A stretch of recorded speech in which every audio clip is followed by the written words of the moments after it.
My granny's stories.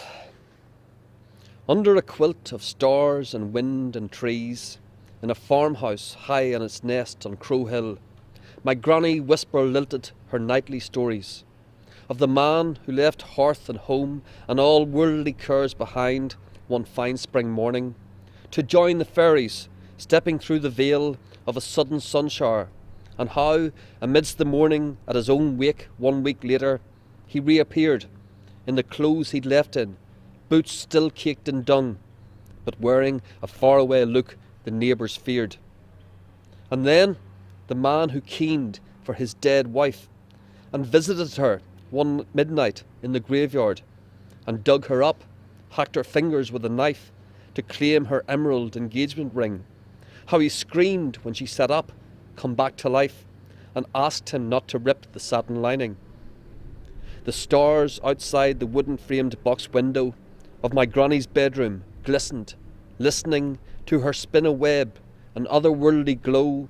over the whole parish, while a frost translated fields and farmyards, birch and willow, into a crystal manuscript full of almost glints and gleams of long ago, the size of lamplit Ulster's 19th century ghosts, still audible in the trees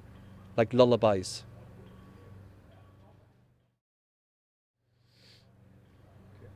Somewhere else.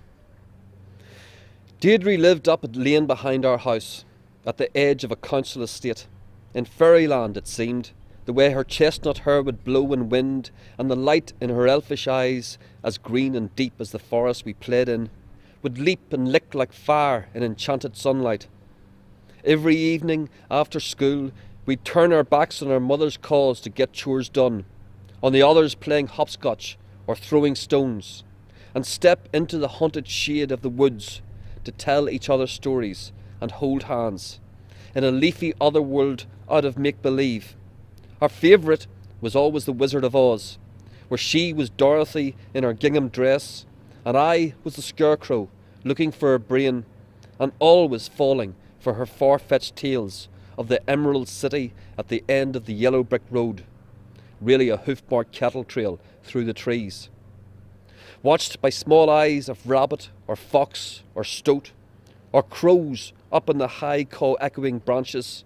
we'd skip out of the ordinary world of screams and shouts of children, barking dogs and traffic, left behind in the early evening dusk, and enter somewhere else, a halfway world between waking dream and vision, where the dark would bring us to a sixth sense of ourselves and each other. We'd play at touching tongues as the first stars peeped through our shadow canopy, and sometimes she'd let me kiss her with eyes closed, but opening mine, I was eye to eye with green eyes that held the whole of my quick being in their sparkling elf pools, strange, quicksilver lit. And then our eyes and ears were suddenly open to the dreaded owl hoot of the living forest, the hurry of claws and fanged teeth in the bracken, and the fear of lions and tigers and bears. Oh my!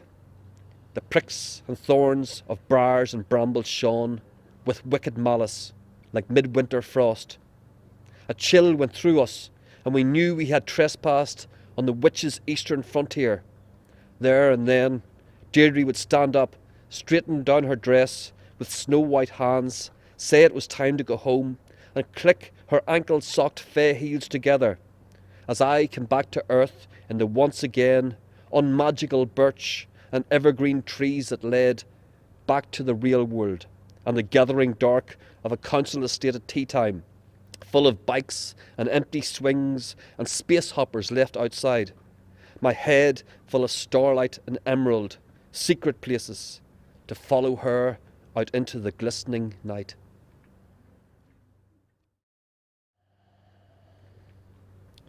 The bog. The bog lay, a silent one-eyed monster, at the side of the Sheeptown Road on the way to school, oozing oil like a boil that had been lanced, or bubbling like a cauldron full of gruel. On winter mornings it would tempt us out, on its glassy surface bristled with black reeds, and further out, into its dark mouth, to be swallowed whole, digested, wrapped in weeds. But we stayed well clear, remembering the cloaked and faceless figure we'd seen on television,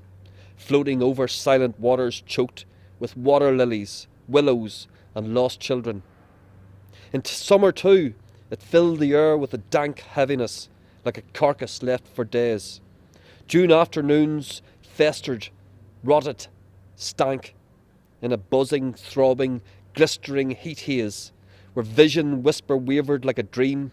and our deepest fears shimmered from the sky reflecting depths, all sun-soft and serene, but waiting, watching, with an evil eye, for one of us to wander out too far from the dandelion daisy-drifted edge of the real world of the roadside, into glower and gossamer glimmer, gently swaying sedge.